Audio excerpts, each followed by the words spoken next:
Check this out. This guy netted millions of dollars through real estate, and at the end of the year, he owed $0 in taxes. Zero. And it's completely legal. But here's what nobody tells you. You don't need to be a millionaire to use these exact same strategies. I've used these loopholes myself to build 14 rental properties, and in this video, I'm breaking down the 5 tax strategies that let wealthy real estate investors pay almost nothing in taxes, while the average American is getting crushed at 24%.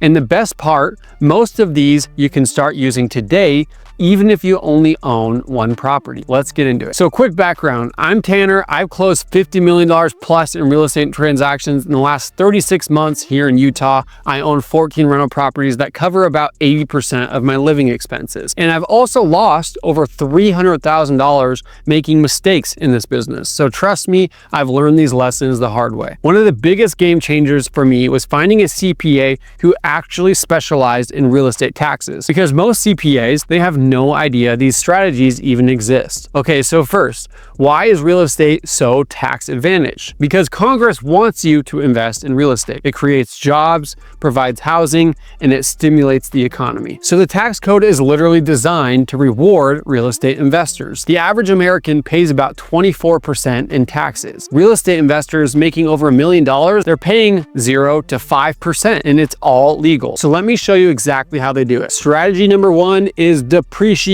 This is the foundation. This is the one that everyone with a rental property should be using. Here's how it works. The IRS lets you write off the value of your building over 27 and a half years for residential property, even though your property is probably appreciating in value. So you're making money, but on paper, you're showing a loss. Let me give you a real example. Let's say you buy a $500,000 property. $100,000 is the land value. You can't depreciate land. So $400,000 is the building. So you get $14,545 per year in depreciation. Now here's where it gets good. Your rental alone brings in $30,000 a year. Your expenses are $22,000. So your net income is $8,000. But now you subtract that $14,545 depreciation, and suddenly on paper, you have a $6,545 loss. And you made $8,000 in cash, but you're showing a loss for tax purposes. That loss offsets your other income. If you're in the 24% tax bracket, that saves you about $1,571 in taxes. So your total benefit, $9,571 instead of just the $8,000 in cash flow. The bottom line, if you own a rental property, you should be using depreciation. It's automatic, just claim it on your taxes, super easy. Strategy number 2, and my personal favorite, this is depreciation on steroids. You hire an engineer to do a cost segregation study. It costs about $800 to $3,000. If you don't have a guy, your CPA probably does. And if he doesn't, find a new one. They break down your property into different components. Carpets and appliances, which those can be accelerated to 5 years in terms of depreciation instead of 27 and a half years like typical. Landscaping and fencing, 15 years. Typically about 20 to 40% of your property can be reclassified in this cost segregation study. So same $500,000 property, let's say $150,000 gets reclassified to 5-year property. With bonus depreciation right now at 100%, you're looking at $150,000 deduction in year 1. If you're in the 24% tax bracket, that's close to $30,000 that you're saving in taxes. And if you qualify as a real estate professional, which I'll explain in a minute, you can use this to wipe out your active income. This is what I do, and I can tell you guys, it's one of the biggest hacks in the real estate industry. Cost segregation works better, obviously, the more you're purchasing, but if you got a condo, anything, it's a no-brainer still. What happens when you sell the property? You have to pay back all that depreciation, right? Unless you use strategy number 3. This is how you never pay capital gain taxes. You sell a property and you trade it for another one and you defer all your capital gain taxes. And you can do this over and over again. Even if you've already done a cost segregation study, you can still do what we call a 1031.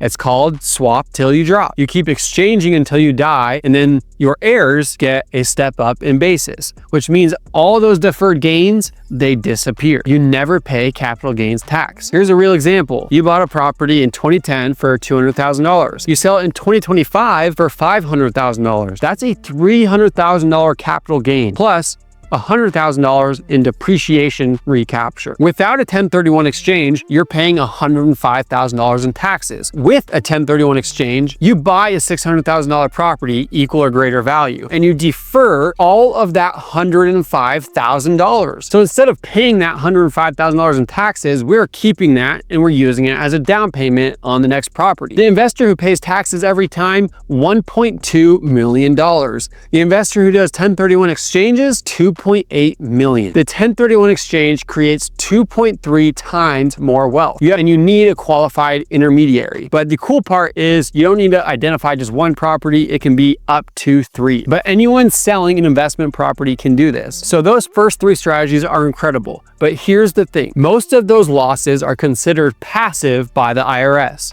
which means you can't use them to offset your active income unless you qualify for strategy number 4. Strategy number 4 is real estate professional status. This is the holy grail of real estate tax strategies. It lets you take all those rental losses from depreciation and cost segregation and use them to offset your active income. For me, as a real estate professional, I make a lot of money in commissions as a real estate agent and with wholesale. And with all these tax benefits, I can eliminate a lot of the government views as my active income. So here are the requirements. You have to spend 750 plus hours per year in real estate activities. And it has to be more than 50% of your total working time. A real example, you make $150,000 in active income, your rentals show an $80,000 loss after depreciation. Without real estate professional status, you can't use that loss. With real estate professional status, your taxable income is now $70,000 instead of $150,000. That's $19,200 in tax savings. How do people qualify? Your spouse doesn't work in managed properties. They can hit the 750 hours. It does not have to be you.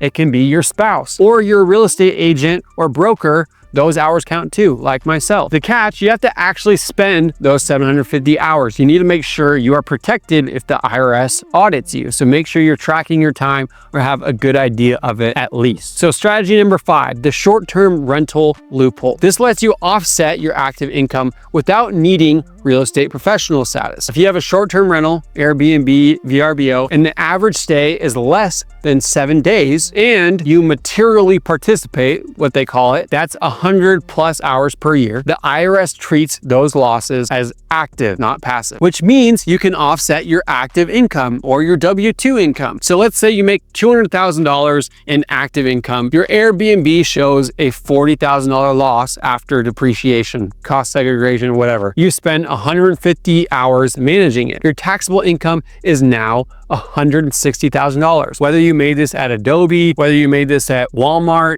whatever it might be. That's $9,600 in tax savings. This is a loophole for high earners, especially with W-2 jobs. All right, so here's how rich investors combine all of these strategies to pay little to no taxes. Let's say you have a $10 million portfolio. Your net cash flow is $200,000 a year, but you've done cost segregation studies on all your properties. You're getting $500,000 a year in depreciation. So your taxable income is a $300,000 loss. Your spouse is a real estate professional. Your effective tax rate is 0%. You're making $200,000 a year in cash flow and you're paying 0 in taxes. And when you sell, you do a 1031 exchange and you defer all the capital gains, right? You repeat this until you die and your heirs get a step up in basis. You never pay capital gains tax. This is how real estate creates generational wealth, and it's completely legal. The government wants you to do this because they want to incentivize you stimulating the market with real estate. Here's the bottom line.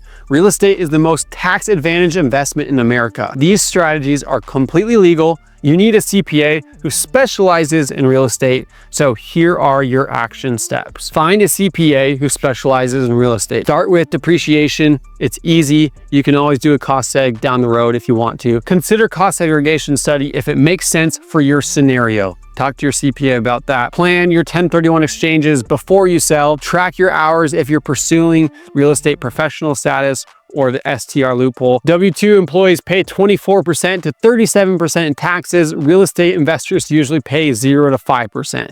This is why the rich invest in real estate. Look, I have made close to $1 million on flips I've lost over $300,000 making different mistakes in this industry. I've built 14 units that cover 80% of my living expenses. These tax strategies have changed my life, and you can do this too. If you want to learn more about this stuff, make sure you hit that subscribe. I post a lot of free game on here, and it would mean the world. Make sure you comment something that you are going to implement in your business today, and I'd love to see you in there. Follow me on Instagram and YouTube at The Investor Tanner, and let's build wealth together. See you on the next one.